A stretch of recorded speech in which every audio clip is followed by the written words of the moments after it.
বন্ধুরা এখন আসছে প্রাচীন বৌদ্ধ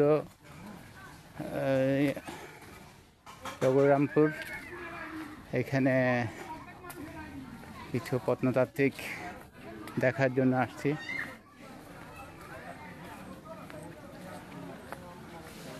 এই দেখুন কত মানুষ, সবাই দেখার জন্য আসছে।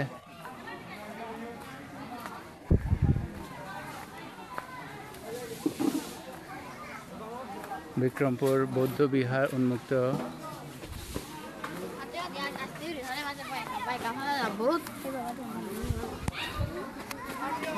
এখানে পুরাতন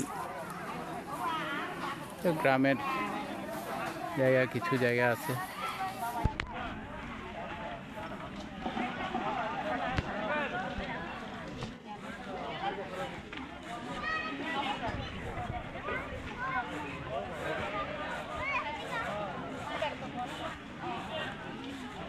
মূল প্রত্নতাত্ত্বিক হলো এইখানেই।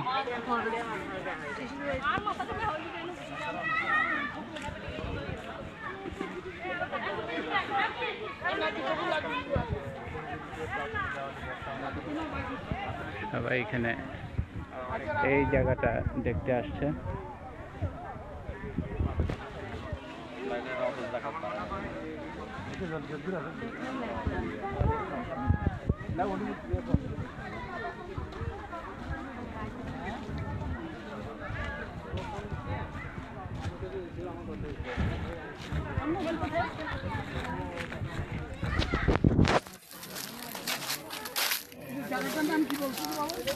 রঘুরামপুর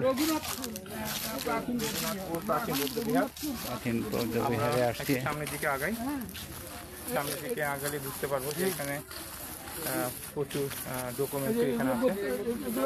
এটা আমার মনে হচ্ছে, আমার দৃষ্টিকোণ থেকে মনে হচ্ছে যে এগুলা আরও আছে আশেপাশে কাজ চলে।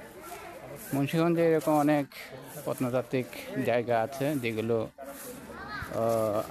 আস্তে আস্তে খনন করা হচ্ছে। যেখানে খনন করা হচ্ছে সেখানেই এরকম প্রত্নতাত্ত্বিক জায়গা খুঁজে পাওয়া যাচ্ছে, যা সংরক্ষণ করা হচ্ছে। এ হলো ফুল জায়গা।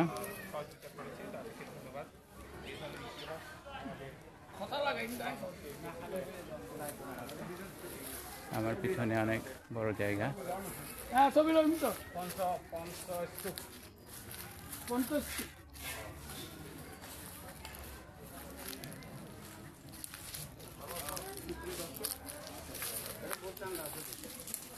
বন্ধুরা, এখানে পুরা মুন্সিগঞ্জ এলাকায় গরম হলেও এই জায়গাতে আসার পরে অনেক ঠান্ডা অনুভব হচ্ছে, যেটা বলার মতো না। তো এই প্রত্নতাত্ত্বিক জায়গাগুলো আসলে সরকার সংগ্রহ করে রাখছে এবং বৌদ্ধ সমাজও এটা সংগ্রহ করে রেখেছেন, যার দরুন হ্যাঁ, এখানে অনেক প্রত্নতাত্ত্বিক জায়গা আছে। তার মধ্যে এটা হলো রঘুরামপুর, অনেক বড় জায়গা।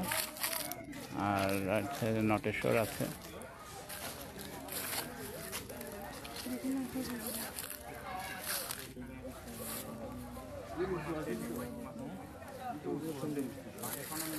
সামনে আরো জায়গা আছে, আমি আপনাদের দেখাচ্ছি।